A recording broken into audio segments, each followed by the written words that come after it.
Hi guys, and welcome to Escape Wheel Watch Reviews. My name is Steve, and today we're going to be reviewing the PAC 76 Chronograph from Praesidus. I received this watch for free. Sadly, I don't get to keep the watch, but you guys know the deal by now. Either way, you're going to get my honest review on this channel every single time. And if by the end of this review you want to pick one of these up, I'm going to be leaving a link in the video description. That is to the Praesidus official store. Praesidus watches, they do tend to sell out, so if you are interested in this, you might have to act pretty fast. So just something I wanted to let you know.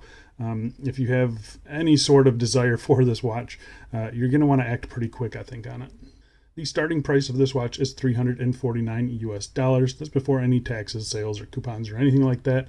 It does go up to $395 US. That's with the bond clip bracelet. The watch comes only in this color that you see here. It is a really nice textured dial, which we'll talk about in a little bit, but they do offer 4 different strap options, which you can see here.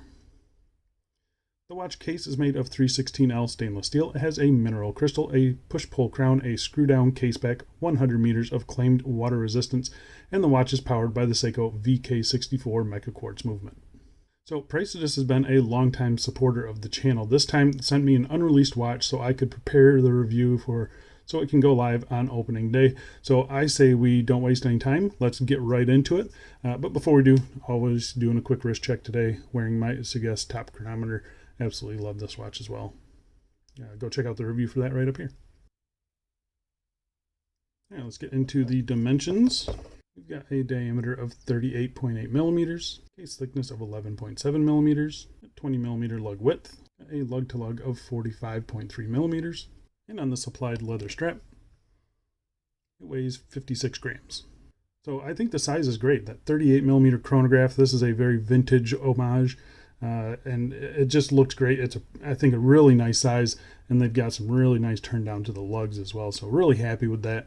11.7 millimeters thick, and that is with that box dome crystal, which we'll talk about here in a little bit. So it wears nice and thin on the wrist, as you can see there. That mid case is really, really tidy. Very happy with the way this thing wears. So I'm going to go outside right now and throw it on my wrist for you. Here we are on my 7.5 inch wrist, and I really do think the proportions on this watch are very, very nice. It's got that vintage vibe to it, and it's got the vintage dimensions to go with it. You can see that nice polished ring around the dial there. Really gives a little bit extra sparkle to an otherwise fully brushed case, and I think it does look pretty good. You can see the down the wrist shot there, nice thin mid case with some nice curvature as well. On the bond clip bracelet, I think it just wears extremely comfortable. I know the bond clip isn't for everyone, and I don't know if it's for me. I think I would probably just rock this on some other straps, but yeah, I do really like the way this looks and the way this wears, and yeah, I think it is really good. So I'm going to go throw this on some other straps, and we'll get back to this review. And here we are on a vario vintage leather strap, and I think that looks really, really good. You can see there, direct sunlight, disregard the fingerprints, but plenty of anti-reflective coating. Got a nice texture on the dial as well. But yeah, I do think that looks pretty good. And here we are on a Riche canvas strap. This is a olive drab, going with that military theme, and I think it does look pretty good. I just really like this watch case. It just looks so nice. And here we are on a black Perlon strap. Again, I think that looks pretty good. Got one layer underneath the watch there. You can still see that it is sitting really nice on the wrist. So no issues with that. No issues with the clearance between the lugs and the case and the spring bars. So pass-through straps, no issue at all. And lastly, here we are on a leather strap lifted off of my Hamilton khaki. I've got 2 layers underneath the watch there, and it's still sitting very nice on the wrist. So really happy with that. This is the one I've actually been wearing it on most. So yeah, I just think it kind of goes with that vintage vibe, that vintage military vibe, and I think it looks really good. All right, let's go back inside. Let's get back to this review. All right, so let's talk about the case finishing on this thing, and I think this is a first for me. There's 3 different types of case finishing on this watch, which is kind of impressive and kind of unique. Like I said, I've never come across a watch that has 3 different ones. So if you can see here, we'll start at the bezel. Right around the crystal, there's this really nice polished chamfer, as you can see kind of up here by this 2 o'clock position there. Really a nice addition to it. I think if that wasn't there, this would be a kind of a dull watch, but as it is, it gives just enough kind of flair to the watch. I think it looks really good. It's one of the first things that my wife said that she liked about it, is that little chamfer there. So really a cool addition. I think unnecessary, but I like that they did it. I think it adds just a little bit of class to the watch. And then moving down on the bezel, it is an actual bead blasted bezel. It's kind of unique. I didn't even notice it until I really got it out in the sun. So yeah, it does match the case pretty well. But then you can see the case itself is a circular brushing, and it's a very fine circular brushing, really nicely done, very consistent and even all the way throughout. On the sides of the case here, you have a horizontal brushing, and again, really nicely done. I've got no issues with the brushing on this thing. They do a very nice job with all of their watches, and this is no exception. Flipping it over to the crown side here, you can see you have an unsigned, fully polished crown. It's a nice big crown right at 7 millimeters. Then you got 2 polished pushers here for the chronograph functions. The case itself is asymmetrical, as you can see here. You can kind of see this side here follows the bezel pretty tightly, but this side here it does kind of flare out. So we do have a little crown guards, little cutouts here for the chronograph pushers, which I actually think kind of adds some interest to the case. It's really cool, nicely done, and that crown does tuck in there nicely as well. So like I mentioned earlier, it's 38.8 millimeters across here, but it's only 37.5 when you measure it here. So yeah, it is definitely an asymmetrical case, and I think it actually looks really good. I'm very happy with the case finishing on this thing. Everything is nicely done. There's no sharp edges or anything like that. This bottom edge isn't overly sharp. These lug tips are not overly sharp. And flipping it over to the case back here, you can see the case back itself, it's a screw down case back, simple notches to get a tool in there. There's a circular brushing around the outside. This thing was kind of beat up. I don't know if this is a production, like a pre-production one, or if this is a done by design just to kind of give it a more beat up look on the back. That's a very coarse brushing in the middle here. And then it says Pilot's Asymmetrical Chronograph, 1976. Praesidus, American Assembly, Mecha Quartz, 10 atmospheres. And maybe a serial number. I don't know if these are all numbered or not, but mine is 004. Yeah, really nicely done though. Again, I've got no real complaints with the case finishing on this thing. It's really nicely done. It's very comfortable. I love the case shape as well. All right, so let's talk about the crystal on this thing. So the crystal is a mineral crystal. They call that out in the specs. So I did test it for sapphire. It's not sapphire, but it is a really nice crystal, as you can see here. It's a box dome. You got plenty of distortion on the edges. You do have some blue anti-reflective coating. It is pretty minimal. Kind of stays out of the way for the most part. It's a little accentuated here under the studio lights. But yeah, I think the crystal itself is very nicely done. A sapphire crystal is going to be more reflective than this one here. And, being up like this, it's going to pick up some scratches probably if you're going to wear this thing a lot, which is, I know, kind of a deal breaker for a lot of people. But if you do knock it on something hard, which this is a kind of a field watch, I guess. So if you're going to knock it on something hard out in the field, this one's not going to shatter like a sapphire crystal would. So yeah, just some, I guess, advantages to a mineral crystal over sapphire. Whether you guys are going to be okay with that, I'm going to leave that up to you. I'm okay with it. I'm not one that's going to abuse a watch too badly, and definitely in a collection. It's not going to get worn every day, so it's not a huge deal for someone like me. But if this is going to be your only watch, that could be an issue for you. All right, so let's talk about the dial on this thing. So the dial is done really nice. I'm going to get in real tight for you guys. You can see it's got a really cool texture to it. Very happy with that. You got sunken subdials there as well, which you can see right there. So there's a lot of depth to the dial, which is pretty cool. Those subdials on this side here, you have a 24-hour counter. That's just one full rotation per day. Kind of a useless function for a lot of people. Then you can see here you have a chronograph minute counter here. It is fully graduated, so you can tell exactly what minute you're on, which is nice. The hands that they use on those subdials, very simple hands, but nicely sized. The handset in general on this watch is very nicely done, but super simple, non-faceted or anything like that, but good size, and they give good contrast on that dial. You can see here you got a white printed minute track around the outside. You have the dots that are loomed at all the hour markers, a big 12 and a big 6, which are also that faux patina loom. And then you have the white hour markings here. Those are also loomed. So it's the same color loom at night. So I'm going to pop up a loom shot here, and you can see it against a couple other watches in the collection. And it holds its own. I mean, it's not great loom. It's a chronograph, so you don't expect it or need it to be super strong loom. But it's better than average, I would say, for a chronograph. Usually chronographs are not good at all when it comes to the Lume. This one is actually pretty decent.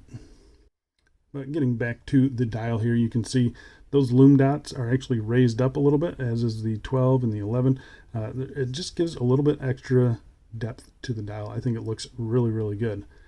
Very satisfied with the dial on this thing. Simple branding with the Praesidus at the 12 o'clock. And then you got that little L there. I'm not really sure what that L is. So if you guys know what that is, let me know down in the video section what that L means. I'm sure it's some military something or other. So yeah, otherwise, I think the dial is done very nicely. I think that yellow or faux patina, it has a little bit too much pigment in it. They need to cut that in half, in my opinion. It's a pretty bright yellow. I don't think it looks bad, but I would definitely prefer a more kind of creamy lumed color, or just straight white I think would look pretty good too. So just something to consider for Praesidus in the future. All right, so let's talk about the movement on this thing, movement and the crown. So the movement is the Seiko VK64 Mica Quartz. Like I mentioned earlier, these movements are excellent. They're accurate to plus or minus 20 seconds per month. They have a 2-year battery life. They've been great for me. I've never had an issue with the Seiko movement. Yeah, this is no exception. It works exactly as you would expect it to. It is operated by these crowns here on the right side of the case. This main crown, 7mm, unsigned. It is a push-pull crown here. When you pull it out to the first position, you can hear and feel the date movement in the back. So this is it does have a ghost date position. That's something you just have to deal with the Seiko movement. Pulling it out to the second position here, this would hack the movement, and then obviously it's not, that's the chronograph second, it's not the running second. So but that would hack the movement if it had a running second hand. This is where you set your time. Everything feels just fine. I've got no issues with that, pushing it in. The hands don't jump or anything. The chronograph here, as you can see, it is running along 5 ticks per second. So a nice smooth sweep of that second hand. Operation of the chronograph is these 2 buttons here. The top button starts it and stops it. Got nice solid feedback on both starting and stopping. And then the reset, you just press this button down here. Again, there's going to be some nice positive clicks to that chronograph pusher. And then this hand here, as well as the chronograph counter here, we're going to snap right back to the 12 o'clock position. So alignment on this one is just spot on, as you would expect from Praesidus. I am very happy with the movement. I've got no issues with it. Everything functions as it should. Nice and solid clicks to these buttons. Yeah, no issues at all. So I think the movement on these things are great. And you're not going to have any problem with this thing for many, many years. All right, so let's talk about the straps. So Praesidus, they did send me the bond clip bracelet as well to check out. I checked out this one earlier on one of their other models. I think it's a really cool bracelet. I guess it's not really my style. It's a very like jangly and lightweight bracelet. So if you're looking for something solid, this is not it. But it is super comfortable and almost infinitely adjustable here. Having a little trouble on camera with this clip, but you can see there it is signed with the Praesidus logo. You got 2 little pushers here that kind of just push these 2 little lockers in place, and then you just slip that right into one of the openings, and it locks into place. So it's nice and secure. Again, pretty much infinite adjustability, so you're going to get a perfect fit with this bracelet. It's really cool. But again, it's not a solid bracelet or anything like that. There's tons of flex in it. It's meant for comfort, not for style. It does have quick release spring bars, which is nice to see. Yeah, very happy with the bracelet in general. If you like this style, I suggest going with it. It's a pretty nice bond clip bracelet. Getting to the straps that they use, I've had plenty of their straps as well. Their straps are usually very nice. This is no exception. So it is 20mm and it tapers down to 16mm at the clasp. So it's got a nice taper to it, a really nice texture to it as well. It's plenty long. I'm kind of right in the middle here, so it's going to go up to like an 8.5 inch wrist probably. But yeah, really, really happy with this. Nice clean stitching on the end there. Nice clean stitching up at the lugs. And you can see over here, you got 1 floating keeper and 1 stationary keeper nicely sewn in there. You've got a signed Praesidus buckle here. It's nothing special. I've seen this buckle on plenty of other watches, but it doesn't flop around or anything like that, and it is signed nicely. So I'm pretty happy with that. Flipping it over here, you do see Italian leather on this side, Praesidus branding on this side, quick release spring bars. Not really sure what else you could want from a strap like this. It looks good, it smells good, and it feels good. It's very comfortable on wrist, and yeah, I think you're going to be happy with any of the straps that they choose. I've really never had any issue with any of the straps. They're all very comfortable and very nicely done. So yeah, this is no exception. Really happy with it.